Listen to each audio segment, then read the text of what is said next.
All right, so did you hear the latest on Marc Randazza and Reverend Crystal Cox? Well, apparently, Marc Randazza says I'm the lunatic that's been stalking his family for 13 years. I'm the lunatic, and apparently he still has a family. So, kind of funny, right? Marc Randazza's family sued me for 12 years nonstop. Marc Randazza was my attorney in Obsidian versus Cox. Check out Randazza Parody on X for my story. He worked with the opposition in my case after I fired him against me, even filed amicus briefs against me. He filed for bankruptcy after I countersued him for malpractice and defamation. The judge said, yes, she has valid claims. Claims moved forward. It took him a couple years. He finally moved my claims to his bankruptcy. And then he just made him disappear. So I had no claims. I have valid malpractice and defamation claims. So if you can sue Marc Randazza for me, my email is reverendcrystalcox@gmail.com. The claims just disappeared in his bankruptcy case. So when he filed for bankruptcy, he named me as his #1 creditor for $10 million. I didn't know. I thought that my stuff was paused with his bankruptcy. I didn't know what was going on. And so the court sent me a document that said, in order to preserve my rights, I had to file a proof of claim. Never done it, never knew anything about it. So I looked up proof of claim and I filed it.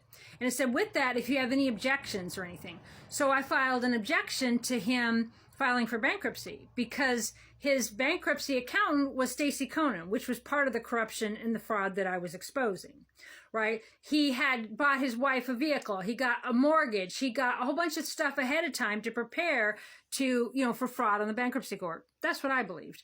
So I just filed what I believed. So the courts could just reject it and be like, oh no, that's not it. And you have no this, you have no that. Mark's the one that said I had claims, not me. So when I filed my stuff, he sued me. So I was out of the country at the time. I didn't answer him right away. I did answer him. It's on the docket. But he convinced the judge to give him a default judgment. So he got a $450,000 default judgment against me so he can continue stalking me. He knows I'll never be able to pay it. But then he can harass me. He can harass everybody I know. He can stalk me, stalk my bank, stalk my phone records, stalk everything all the time because he has a judgment. He's the stalker. Okay. When I first started reporting on him, it was because him and his gang stalking attorney buddies were stalking women in the porn industry.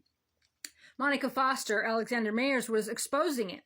So him and his gang stalking attorneys would go after these women and try to drive them to suicide, try to drive them to shutting up. He sued, Jennifer Randazza sued Monica Randazza, and Mark made her do it because Jennifer had contacted Monica because she wanted to leave Mark because he's very abusive and horrible man. Where he put that post if he'd knocked her up in a drunken tryst, so he might as well marry her. I reposted it and he got big mad. Remember all that? So he's a horrible bad man and was stalking women. They sued Monica, got a huge claim against her, made her remove all her sites, took RandazzaNews.com. They sued me and shut down dozens and dozens of my sites. They redirected my domain servers, him, his daughter, and his wife, redirected my domain name servers, ruined the value of my domain name property, then 12 years later took it as an asset because he got a default judgment in his bankruptcy. Okay, this is how horrible stalking and corrupt he is. And now, 2024, he says, I'm the lunatic stalker who's been stalking his family for 13 years. So I hadn't said anything about him. I just kind of let it go. I was homeless, his gang stalkers, like stress, just amazing amount of pressure and stress that he did to me and to other women. I just let it all go. I couldn't take it. And so then 2024, he pops up and goes after me again. His attorneys email me. He files stuff in court to look for different banks, to look for anything he can to wreck my life. And so, when he did that, I decided this time I'm done. I'm going to fight back. So I started some different sites online and stuff telling my story. And so people will comment on the sites. They're like, what is this? Has Mark got a fan club? And he's like, no, she's a lunatic stalker that's been stalking my family for 13 years. No, I'm fighting for my life, fighting for my rights. He stripped my rights of free speech, completely wiped it out. And he took dozens of sites that Elliot Bernstein had, intellectual property that was built and valuable, redirected the servers and mine to his own law page defaming me. So I'm the stalker, right? And so then when he gets the default judgment and he just stalls the case, right? It went on for 12 years. 12 years he sued me, right? And just coming at me and at me and at me. And then the judge is like, well, we got to do something about it now. So he's like, oh, okay, so I'll just take those domain names in lieu of her debt. Only like $1,000 of my $450,000 debt plus interest, right? That's how horrible he is, and I'm the lunatic stalker. And so along with to satisfy my debt, he flat out stole Elliot Bernstein's domain names, which had way more value 12 years ago than they do now. He just stole them. He's totally above the law. He's a horrible person. And anyway, so he's working with some of the folks at the Center for Law Liberty. I keep getting that wrong. But there was a post about, with all the stuff going on now, everybody having unity and love and coming together. So I'm like, I would love to have unity with Marc. I'd love for him to just let go, let go of the default judgment and stop coming after me. And so he messaged me big mad. He said, I'll come after you forever. And you can't file bankruptcy on the $450,000 because I'll tell the judge it was malicious. How was it malicious, right? He's got it to where I can't even go bankrupt on it. How was it malicious?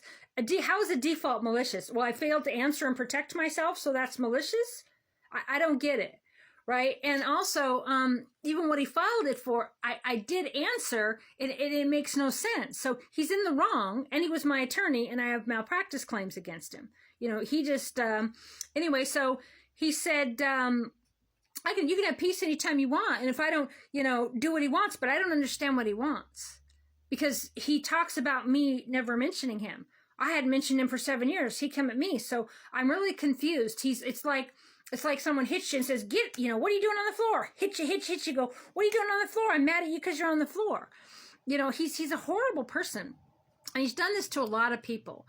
And so, and then when he says my family, what does he mean? I mean, his wife divorced him a long time ago, right? Are they pretending they're divorced? I mean, he's not in any of the family photos.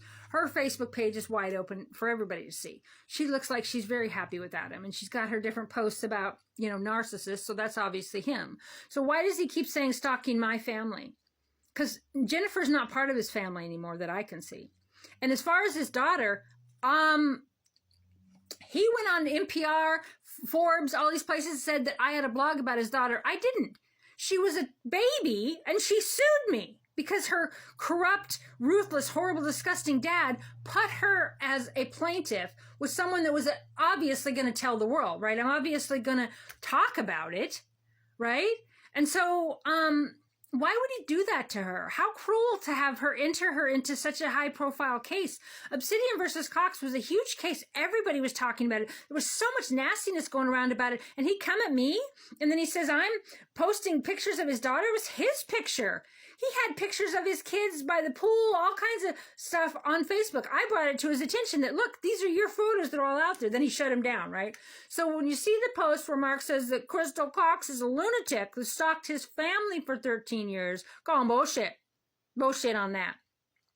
Look into it. Check out corruptrandazza.com, not my site. Google him, all of his cases. I don't understand why anybody is even sticking with him and why these people at Center for American Liberty are sticking up for him over what he does to people. I mean, I guess maybe he's winning some free speech cases, but he's a hypocrite. He used his abusive process to sue me and shut down my speech and many other women. And he did it to me for 13 years and it hasn't stopped. And he told me a couple weeks ago he's going to do it forever. He said he has attorneys that keep coming into his office that he trains on coming after, and he has them come after me to train him. I have debtor rights, I have human rights, but it doesn't matter. Marc just keeps coming for me and coming for me. And then to say I'm a lunatic that's been stalking him. Well, that's a bunch of bull. And it's cruel and it's flat out wrong. So check your facts, okay? Marc Randazza is a demon, and I wish every dark thing in the world upon him. And the most thing I wish on him is tons and tons of light, because he's pure dark and he'll just dissolve. You'd think someone that had cancer would be more compassionate, would be, just be like, oh, let's just let that default go. And then, hey, do you want to let some of your stuff go? Let it go. I'd let it go for 7 frickin' years.